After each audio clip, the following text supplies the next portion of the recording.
Hey folks, eschlenz, also known as Audible Agent here, representing 44 Delta, here to talk to you about a new product that I will be releasing, hopefully the end of this week. I'm going to give you upfront the quick and dirty version of this, so you don't have to stick around if you don't want to. And then I'm going to, after that, get into kind of the backstory behind these, so if you're interested, stick around. But I'll just first talk about the problem, because it's always good to start with what is the problem we're trying to solve. So you just got your new Jimy Longs, and maybe you've added them to a collection you have already had for a while. And maybe you got round hooks and flat hooks, and you've got rakes, and you've just got a mix of things. And you're sitting down to pick, and you want to reach for your medium flat hook. At a glance, which one is it? I can't tell, and I think most people can't tell. And yeah, some of the older versions of Jimy Longs picks had that information etched onto the shank, which was nice for sure. It was still a little hard to read at a distance. And so this problem exists of quickly identifying which pick is which. And so that's where this new product comes in. I'm referring to them as Jimy Tags, and I'll get into some details on that. Let me just first show you with a demonstration. I'm going to grab some fluorescent green male parts and some fluorescent green female parts. I'm going to grab something to clamp these, and let's just say I decide I want to color code my rounded tip hooks in this fluorescent green. Take one female side,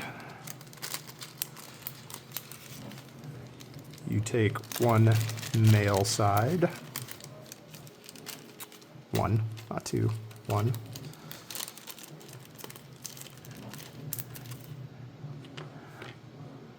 Look at this little piece, and there's a part that's very, very hard to see. If you guys end up not getting this right, that's okay. But there is a side that has a narrower diameter, which is meant to face the inside of this hole. You can already see where I'm going with this. I'm going to put that in there. I'm going to take the male side. I'm going to get it ready, put it roughly in place, and then I'm just going to take some pliers, and I'm going to clamp that on there.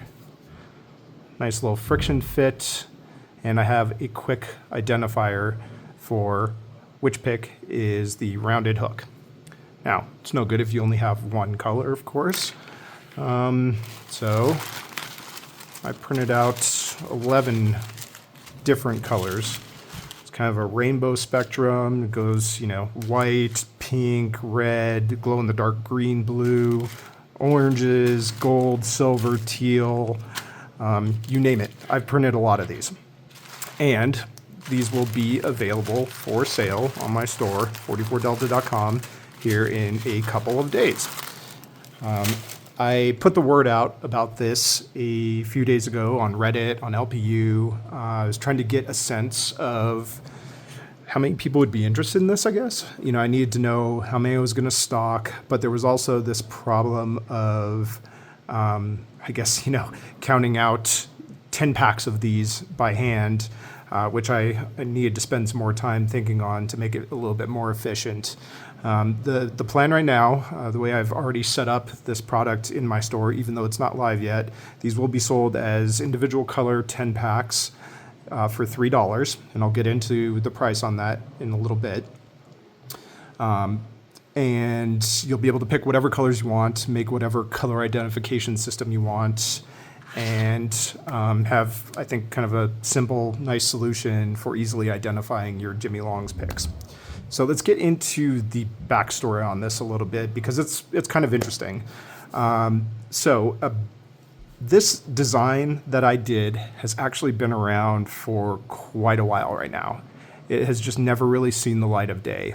And it all started when CYP of LPU community hit me up and he said, hey, I've got this problem. it would be really cool if you could 3D print something that could go into these little rivet holes in the Jimylongs picks, so I could use that as a color identification system. And this is a super, super simple design. It's just 2 pieces, friction fit. I mean, I think it took me all of like 2 minutes to design this. And I printed out a bunch of colors for him and I sent them off to him and he was happy with it. And I think he and I were both kind of hoping maybe there would be broader interest once he started sharing photos of it on LPU, but kind of seemed like it fell on deaf ears. And this was before 44delta.com got started as like an official store, and I was still selling things from a spreadsheet. I saw these things as kind of more of a liability than anything because, for one, they're challenging to print because you have a very small surface area on the print bed, which means it's very easy for these things to get knocked off the build plate mid-print. 2, I mean, they're tiny, tiny parts. I didn't really think I wanted to get into, manually sorting them and trying to figure out how to sell those. I also wasn't really sure like how to price these things. Again, I'll get into that because they're such tiny pieces. I'm a realist in that like this, 10 or technically 20 pieces because it's 10 male, 10 female. 20 pieces here is maybe 4 cents of material. And so, trying to be a good individual, good person, I didn't want to sell these for some ridiculous price, knowing that, it's such a small amount of material. However, there is some cost in there. And again, I'll get into that. So fast forward to about a week ago, maybe 2 weeks ago, the conversation came up again. I think somebody was talking about how, there's no etching on these picks anymore. It's hard to identify them. And I think it was CYP chimed in again on the LPU Discord and said, hey, eschlenz had designed these for me. And a bunch of people showed interest right away. And so I decided, okay, maybe now is the time to kind of bring these to product. And so I printed out all of these colors I was showing you before, showed some photos on Reddit, on LPU, other places, and there was an overwhelming response that yes, people want these. So that's great. I mean, that's cool. This is a useful thing, obviously, in the eyes of many people. The challenge for me still was how am I going to price these and how am I going to go about counting these out in 10 packs, both the male side and the female side of these, and organizing them and getting them ready for sale. So first problem was how many should I sell as a single unit? I came up with the number 10 for a couple reasons. One, I think it's more than you'll ever need in a single color. I mean, at least that's more than I would need. 2, I felt like it gave you enough extras that if you happen to break one of these during assembly or you want to remove it for temporary purposes and install a new one later, you could do that. There is also the fact that these don't all come out exactly the same. You might end up with a pair that are just loose and the friction fit doesn't hold. So it'd be nice to have extras to be able to assemble these. So that's where the idea of doing these as packs of 10 came from. And then I had to solve for pricing. To make all of these, including all of the print failures and redos, took me probably a couple of days. And then I had to go through and count out like 10 male, 10 female of one color, and then 10 more, and ended up, producing 20 packs that I'm going to sell of each of these 11 different colors. It took a lot of time. And there's the saying, time is money. And it's true. The $3 price tag for a pack of 10 of these mainly comes from the amount of effort that goes into making these things a reality, making these things available to people, and a tool that helps people organize better.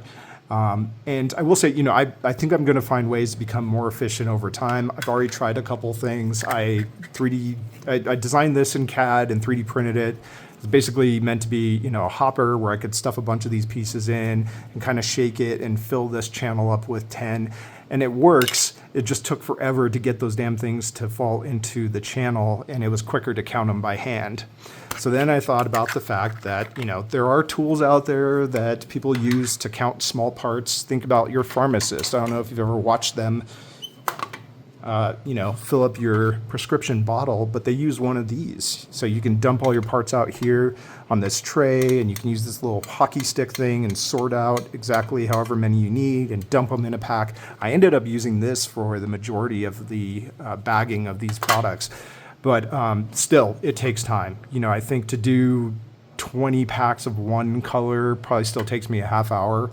And, you know, you multiply that by 11, you're into multiple hours of time. So anyway, I'm basically explaining all of that just to say, and to hopefully have you understand that I'm not trying to price gouge you guys with these. You know, I fully acknowledge that these are 4 cents worth of material for a 10 pack of these tags. The cost is really coming in because of the time and effort it takes to produce these right now. And, you know, if that's too much for you to stomach, I totally get it. I want to note that at the same time I end up releasing these live later this week, the STL file, if you have a 3D printer, will be available for these, because the underlying goal here is just to get these out in the public's hands and the lockpicker community's hands, so that we have yet another tool to help us organize and you know, be more effective, just have a better and more enjoyable experience with our tools. So yeah, if you have your own 3D printer and you want to make your own versions of these, the STL file will be free. It'll be going up on printables. You know, expect that at the same time that I list these for sale on my store. So yeah, I think that brings us up to speed on how we ended up here. I don't really have much to say in terms of how to go about color choices. It's really up to you. You know, 11 different color options. You can choose whatever color identification scheme you want. Yeah, you know, it's up to you. You might want to, just a suggestion is, like, I was thinking about how I would use these. You know, I might use like fluorescent green as a marker for flat hooks, you know, flat instead of rounded, because when I see these, I think fluorescent green. So the F is the first letter. I might use a reddish color for round hooks. Again, same concept. First letter in red is R, so that would make me think of that and help me remember what's what. But yeah, again, it's really up to you. Just know that these are going to be available. And you know, I think the only big downside to this solution is that most people, I believe, store their picks in a carry case in this orientation, or, you know, you can see how I store my picks in my modular organization stand. I can't see the tag in those, and that is a downside to these. So just be aware of that. You know, I think these are really, they would still help in that situation. Like, you know, if I pulled this one out and I could quickly see what tag was on it, great. That's not that big of a deal. Or if you're the type of person that leaves all your picks out on the table, you know, that's going to be great for you. And I think one other thing to note here is that not all of Jimylongs picks have that rear hole. So these are only designed for this rear hole and will not work in the middle hole. So I believe what that means, based on my understanding, is that version 4 and version 5 of Jimylongs picks, these will be compatible with, because those are the ones that have full tang options, and full tang options are the ones that let you see through this hole in the back and see that it is full tang, because you can see through to the metal. So that's what these tags are for, full tang with the rear hole. Just remember that. Oh, and one other anecdotal story. When CYP and I first showed these off, you know, I don't know what it was, 6-9 months ago in LPU, Jimy Longs actually chimed in. He's like, "Oh, that's a cool idea." I'm paraphrasing. That's a cool idea. He did his own prototype using kind of ratcheting mechanism, still 3D printed. What I heard was those had a tendency to break, and I don't believe those ever actually ended up being sold as an actual product. I think he included them in some orders of picks for a little while, just probably collecting feedback. But yeah, if you're like, hey, that's the same thing that Jimylongs already did. As far as I know, this is my understanding of the way things unfolded. CYP had this idea first. My role was just to design it, and now my role is to roll it out as a product because he and I both want to see people get their hands on these. So, yeah. I hope that didn't come across as me like feeling negative towards Jimylongs. That's not what the point was. I was really just trying to head off any comments of like, oh, well, Jimylongs did that first. Well, no, I don't think so. I think CYP actually came up with this cool idea first. I maybe designed it first. I don't know that it really matters, honestly. So, yeah, I guess stay tuned. If you want to know the moment these drop, make sure you're subscribed to 44delta.com. So go to the website, bottom of the homepage. You can enter your email address and subscribe. I do not spam people. The only thing I send out emails about is new products or, if I have a PSA about some existing product that's already gone out. Otherwise, I leave you guys alone. And yeah, look for these to be available shortly. Hope you like it. Thank you. Bye.